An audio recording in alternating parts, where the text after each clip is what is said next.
नहीं गलत है ना, तुहानू मालूमात नहीं है ना, मालूमात नहीं है। देखिए सवाल जिसने करना है वो बड़ा मुख्तलिफ सवाल करे ना तुसीं, मैं तुहानू जवाब देना, जवाब मैं सारे देंगा, क्योंकि तुसीं साडे भाई हो, मैनू कोई खौफ डर या कोई शर्मिंदगी या कोई परेशानी नहीं की तुहाडे बहन, जिन्नी देर कहोगे मैं बांगा, टाइम भी काफ़ी। पहली गल है कि बहुत थैंक यू सो मच कि आपने मुझे बल्क जो हम सप्लाई लेते हैं उसके बारे में हमें बताया। अब वो बहुत हमने उसमें 5 अरब रुपए की सेविंग की है। कैसे, मैं बताता हूँ। यहाँ आपका बिल्कुल पॉइंट, हमारे तो अंसारी साहब ये था कि जितनी मर्ज़ी बिजली इस्तेमाल करो, हमारे 26,000 कुछ मीटर टोटल थे, जिसमें से 18,000 कुछ में मीटराइजेशन हो गई है सर, जिसकी वजह से हमने 5 अरब रुपए की सेविंग की है।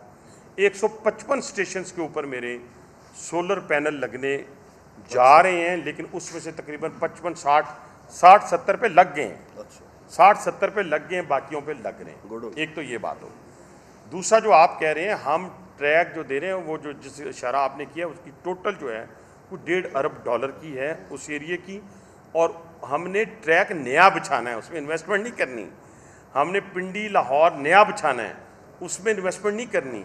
जो आप फिगर बता रहे हैं ये तो पूरी ML1 की फिगर है, पूरी ML1 की। तो इंशाल्लाह टेक्निकल बात, ना मैं इंजीनियर हूँ ना आप होंगे, आपकी कुछ चीज़ें हम लेंगे ज़रूर, जैसे अभी आपने जो तजावीज़ फाइल ले लेंगे, लेकिन ये 2 चीज़ें बिल्कुल बड़ी आसान हैं, कोई इसमें हमें मुश्किल नहीं। लेकिन मुझे थोड़ा सा कॉम्प्लीमेंट करें सारे मिलजुल के कि मैं ज़ुबानी तुहाडे नाल गल्लां कर रहे हैं, मैं कोई किताब नहीं खोल रहा, कोई ये वो कर सकता है जो हाथों से काम करेगा, ये वो कर सकता है जो दफ्तर से अपने पाँव को फील्ड में लेके जाएगा।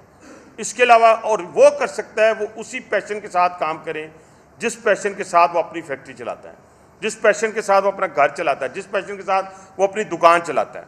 उस पैशन के साथ अगर आप काम करेंगे तो फिर किसी को बताने की या एडवाइज़र सज्जे कब्बे आके करना ए दसी मैंने मतलब की है, दसी का मतलब की है, तो ये बातें शायद अल्लाह ताला ने किसी को खुदादाद सलाहियत दी होती है और ये शौक़ से आती हैं।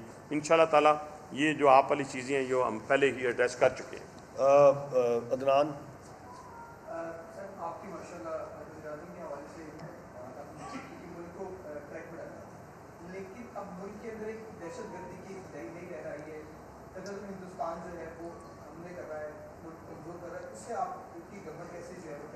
देखिए, सबसे पहली बात तो ये कि दुश्मन को सामने से बड़ी मार पड़ी, इसमें तो कोई शक और शुबा नहीं है, और उसको पहले से इल्म भी था कि मुझे मार पड़ेगी। लेकिन क्योंकि प्रॉक्सी के ज़रिए तो हम ये पूरी कौम को मैं बताना, मुझे बड़ा अफसोस हुआ, इस मुआशरे की बेइज्जती पे बड़ा अफसोस हुआ कि हमारे कर्नल साहब रिटायर्ड कर्नल, और उनके इलाके के लोग कहते हैं कि ये अल्लाह के वली थे, यानी रिटायरमेंट के बाद या पहले भी पढ़ते होंगे नमाज मस्जिद से, वो कहते थे कि मस्जिद में बैठ के नमाज का इंतज़ार किया करते थे। वो अपनी बेटी के साथ इस जहान फ़ानी से चले गए, लेकिन वो जो जालिम लोग हैं जिन्होंने माशरे को बिगाड़ के रख दिया है, मेरे रोंगटे अब खड़े हो रहे हैं इस वक्त, तो वो आप अंदाज़ा लगाएं, उनके कमेंट्स आपने देखे थे। तो आपने जो सवाल किया ना जी कि उसको हम कैसे देख रहे हैं, प्रॉक्सी वार, और इसी के ज़रिए वो पाकिस्तान को कमज़ोर करना चाहता है। हिंदुस्तान इन्वॉल्व है, कोई और इन्वॉल्व नहीं। और ये मैं आज की बात नहीं कर रहा, मैं तो आज जंग की फतह के बाद बात कर रहा होता। हमारा जो भी इस वक्त जनरल बैठा हुआ है ना, उसने पिछली जंगें, कई जंगें लड़ी हैं। कई जंगों से मुराद उसने वज़ीरिस्तान में काम किया as a colonel, as a brigadier, as a major. उसने बलूचिस्तान के संगलाख पहाड़ों में ये दहशतगर्दी की जंग लड़ी है, उसने स्वात की जो है जंग वो लड़ी है। तो इस वक्त जितने लोग बैठे हुए हैं ये तमाम जंगें लड़ के यहाँ पे पहुँचे हैं। ये एक पूरी कौम को ये मैसेज मैं देना चाहता हूँ। दूसरा, इस प्रॉक्सी वॉर के नतीजे के अंदर हमारे जो शहदा हैं उनकी तादाद 12,000 है, 16,000 से ज़्यादा डिसेबल हैं। कहने से मुराद ये है, मैं अपने शहीदों की बात करूँ, और आज भी डेली आप एक खूबसूरत तस्वीर देख रहे होते हैं, किसी मेजर की, किसी कर्नल की, किसी लेफ्टिनेंट की, किसी फ़ौजी जवान की। तो ये सारी चीज़ें ऐसे नहीं, ये बैठी बैठे बातें घरों में हम बैठे बैठे कर जाते हैं। किसी माई का लाल जाए तो सही ना, जाके खड़ा हो ना उन गोलियों के सामने। जब आपको रोड पे पता चले कि आईडी लगी होगी और उसके अंदर मेरी जान जानी है, सुबह आप फ़ोन करके जाएं माँ को, सुबह अपनी बीवी को, अपने बच्चों को बोसा दे के जाएँ, शाम को कफन में लिपटे हुए आएँ, तो ये बड़े मुश्किल काम है इसके लिए।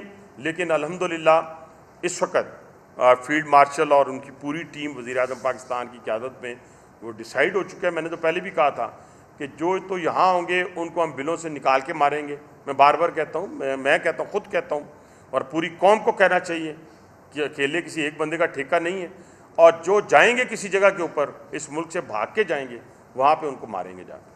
एक मिनट, इस तरफ, अब नहीं, अभी इस तरफ। अमीर साहब आप करें पहले से। वासी साहब, सबसे पहले तो आपको सवाल बड़ा शॉर्ट करना बस। जी, मेरा सवाल वासी साहब ये है कि पहले भी आपसे ये रिक्वेस्ट कर चुके हैं, आप हमारे जा रहे हैं सहाफ़ियों को प्राइवेट ट्रेनों के हवाले से, डिस्काउंट के हवाले से काफ़ी ज़्यादा मुश्किलात का सामना है। आपने वादा किया था कि तमाम जो कॉन्ट्रैक्टर है प्राइवेट ट्रेनों के, उनको बुला के जो है ये मसला हल अच्छा, मैंने पता सी सवाल आना है, मैंने पता सी, लेकिन गल सुनो मेरी, मैं हमारी पार्टी की भी नहीं, मेरी बात उस पर फिर बात करेंगे इंशाल्लाह। लेकिन 5 सिलोन मेरा, आईजी साहब का, चेयरमैन का, सीईओ का, प्राइम मिनिस्टर तो इस्तेमाल ही नहीं करते थे, एक आध दफ़ा जमाली साहब ने मेरा ख्याल इस्तेमाल किया। मैंने कहा कि रेलवे के ऊपर से डॉलर गिर रहे हैं कि हम सिलोन लेके फिरते रहें, ना डायरेक्ट ना इनडायरेक्ट। मेरा कोई ऑफिसर, कोई मेरा वज़ीर, हम ये सिलोन इस्तेमाल नहीं करेंगे। मैंने कहा फेयर लगा दें, फेयर किराया लगा दें, इनका किराया इतना लगाया कि वो जहाज़ से भी ज़्यादा। तो मैंने कहा मतलब ना देने वाली गल नहीं। अब उसको भी रेशनलाइज कर दिया गया। उसका भी फेयर इंशाल्लाह, नहीं तो 2-3 दिन में, ये इनाग्रेशन के बाद हम इतना किराया रखेंगे कि आप आम आदमी उसको अफोर्ड कर सकें। अच्छा। और वो ताकि हमने लोगों की डिस्पोजल पे दे दिया है। हम मैक्सिमम कोशिश ये मैं करूँगा, मैं ट्रेन में इसलिए सफ़र करता हूँ या करूँगा कि ताकि मुझे लोगों के, जो लास्ट टाइम जब मैंने किया तो मैं 8 कोचेज़ में गया, डिफरेंट कोचेज़ में। पॉलिटिकल लोगों को देख के लोग मतलब कि कहते हैं, शिकायतों के हम बाहर लगाते हैं, लेकिन उस दिन अल्हम्दुलिल्लाह मैं अपने तमाम रेलवे के लोगों को मुबारकबाद पेश करता हूँ कि किसी एक ने भी मुझे नहीं कहा। ग्रीन लाइन में मैंने सफ़र किया, लेकिन रेल कार में भी सफ़र करना है, कराकुरम में भी सफ़र करना है, शालीमार में भी सफ़र करना है, बिजनेस ट्रेन, सारों पे करेंगे वक्त के साथ साथ, आहिस्ता, जिसमें शुबदाबाजी नहीं होगी, बल्कि प्रॉपर काम करने की नीयत होगी। जैसे मेरे जहन में एक पॉइंट आया, आपके ज़रिए फिर दोबारा दोहरा रहा हूँ, कि जितने हम सिलेंडर इस्तेमाल करते हैं स्टेशन के अंदर या ट्रेन के अंदर, तो वो ओगरा सर्टिफाइड होने चाहिए। ये मैंने बाकायदा लेटर अपनी तरफ से लिखा है। आग बुझाने वाले जो आलात हैं वो सारे काम कर रहे हैं कि नहीं कर रहे हैं।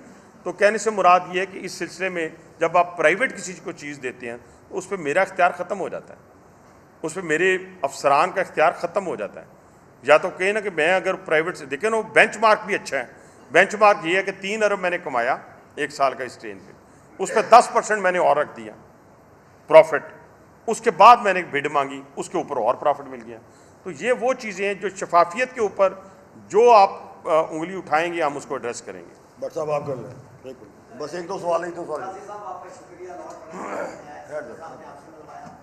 मेरा बलूचिस्तान के हवाले से सवाल है कि वहाँ जब एक्सप्रेस का क्या सूरत हाल है, क्या ट्रेनें जा रही हैं, किस तरह जा रही हैं, ये बड़ा अहम मसला है। जी, इस वक्त देखिए जी, हमने जब जाफ़र एक्सप्रेस पे हमला हुआ तो आपको पता है कि रेस्क्यू किसने किया? हमारी सिक्योरिटी फोर्सेस ने। किसके ज़रिए किया? एक तो हेली के ज़रिए तो हुआ होगा, लेकिन बाकी जो ट्रेन को वहाँ से रेस्क्यू करना था वो, क्योंकि वहाँ पे ज़मीनी रास्ता नहीं जाता था, वो पाकिस्तान रेलवे ने किया अपनी ट्रेन को वहाँ से लाने में, वहाँ से सारे। अब कहने से मुराद ये कि हमने चंद दिनों बाद अपनी जाफ़र एक्सप्रेस चला के दुश्मन को मैसेज दिया कि हम आपसे, पाकिस्तान रेलवे का ड्राइवर जो है वो आपसे नहीं डरने वाला। ड्राइवर जो है, पाकिस्तानी कौम इकट्ठी होकर तो डर ही नहीं सकती। दूसरी बात यह कि बोलान एक्सप्रेस भी हमारी चल रही है और जाफ़र एक्सप्रेस भी हमारी चल रही है। 2 ट्रेनें हमारी वहाँ चलती थी इस हमले से पहले भी, अब भी चल रही हैं।